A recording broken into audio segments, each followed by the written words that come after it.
मैं शहर रामेश्वरम के एक मिडिल क्लास तमिल खानदान में पैदा हुआ।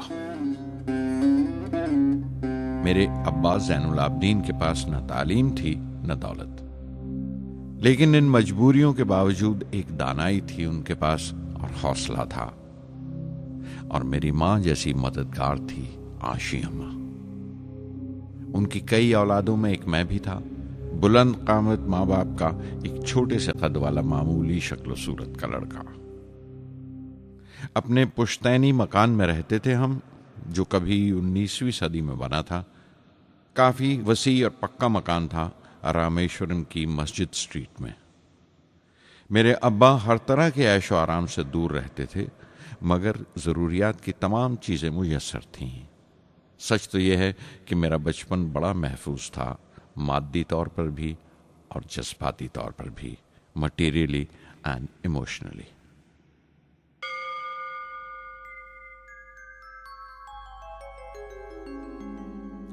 रामेश्वरम का मशहूर शिव मंदिर हमारे घर से सिर्फ 10 मिनट की दूरी पर था। हमारे इलाके में ज्यादा आबादी मुसलमानों की थी, फिर भी काफी हिंदू घराने थे जो बड़े इत्तेफाक से पड़ोस में रहते थे। हमारे इलाके में एक बड़ी पुरानी मस्जिद थी जहां मेरे अब्बा मुझे हर शाम नमाज पढ़ने के लिए ले जाया करते थे।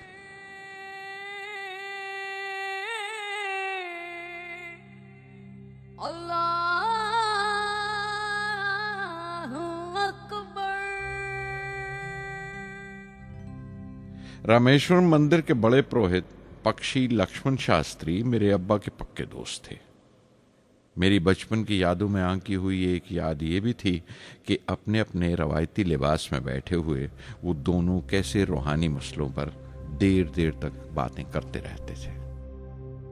मेरे अब्बा मुश्किल से मुश्किल रूहानी मामलों को भी तमिल की आम जबान में बयान कर लिया करते थे।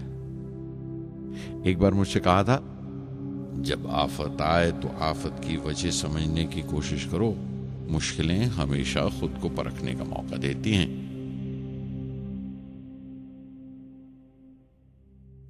मैंने हमेशा अपनी साइंस और टेक्नोलॉजी में अब्बा के असूलों पर चलने की कोशिश की है। मैं इस बात पर यकीन रखता हूं कि हमसे ऊपर भी एक आला ताकत है, एक महान शक्ति है जो हमें मुसीबत, मायूसी और नाकामियों से निकालकर सच्चाई के मुकाम तक पहुंचाती है। मैं करीब 6 बरस का था जब अब्बा ने एक लकड़ी की कश्ती बनाने का फैसला किया, जिसमें वो यात्रियों को रामेश्वरम से धनुषकोडी का दौरा करा सकें, ले जाएं और वापस ले आएं। वो समंदर के साहिल पर लकड़ियां बिछाकर कश्ती का काम किया करते थे। एक और हमारे रिश्तेदार के साथ, अहमद जलालुद्दीन।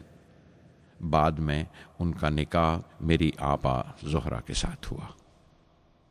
अहमद जलालुद्दीन हालांकि मुझसे 15 साल बड़े थे, फिर भी हमारी दोस्ती आपस में जम गई थी। हम दोनों हर शाम लंबी सैर को निकल जाया करते थे। मस्जिद गली से निकलकर हमारा पहला पड़ाव शिव मंदिर हुआ करता था, जिसके गिर्द हम उतनी ही श्रद्धा से परिक्रमा करते थे जिस श्रद्धा से बाहर से आए हुए यात्री। जलालुद्दीन ज्यादा पढ़ लिख नहीं सके उनके घर के हालात की वजह से, लेकिन मैं जिस जमाने की बात कर रहा हूं, उन दिनों हमारे इलाके में सिर्फ वही एक शख्स था जो अंग्रेजी लिखना जानता था।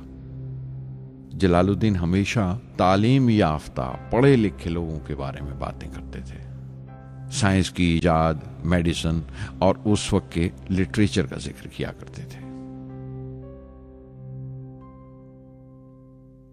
एक और शख्स जिसने बचपन में मुझे बहुत मुतासिर किया, वो मेरा कजन था, मेरा चचेरा भाई शमसुद्दीन। उसके पास रामेश्वरम में अखबारों का ठेका था और सब काम अकेले ही किया करता था। हर सुबह अखबार रामेश्वरम रेलवे स्टेशन पर ट्रेन से पहुंचता था। सन 1939 में दूसरी आलमगीर जंग शुरू हुई, द सेकेंड वर्ल्ड वॉर। उस वक्त मैं 8 साल का था। हिंदुस्तान को इत्तेहादी फौजों के साथ शामिल होना पड़ा और एक इमरजेंसी के से हालात पैदा हो गए थे। सबसे पहली दुर्घटना यह हुई कि रामेश्वरम स्टेशन पर आने वाली ट्रेन का रुकना कैंसिल कर दिया गया और अखबारों का गट्ठा अब रामेश्वरम और धनुषकोडी के बीच से गुजरने वाली सड़क पर चलती ट्रेन से फेंक दिया जाता।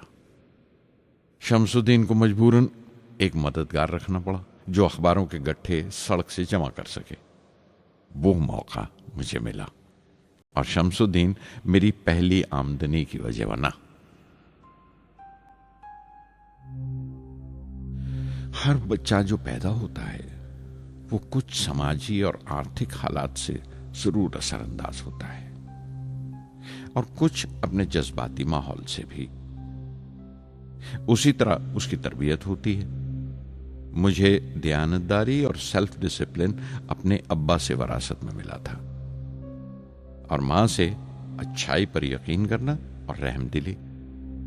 लेकिन जलालुद्दीन और शमसुद्दीन की सोहबत से जो असर मुझ पर पड़ा उससे सिर्फ मेरा बचपन ही महज अलग नहीं हुआ बल्कि आइंदा जिंदगी पर भी उसका बहुत बड़ा असर पड़ा।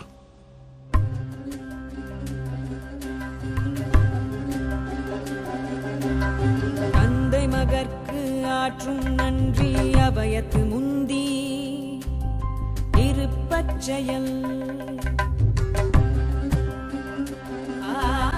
தந்தை மகற்கு ஆற்றும் நன்றி அபயத்து முந்தி இருப்பச்செயல் இருப்பச்செயல் மகன் தந்தைக்கு ஆற்றும் உதவி இவன் தந்தை என்னோற்றான்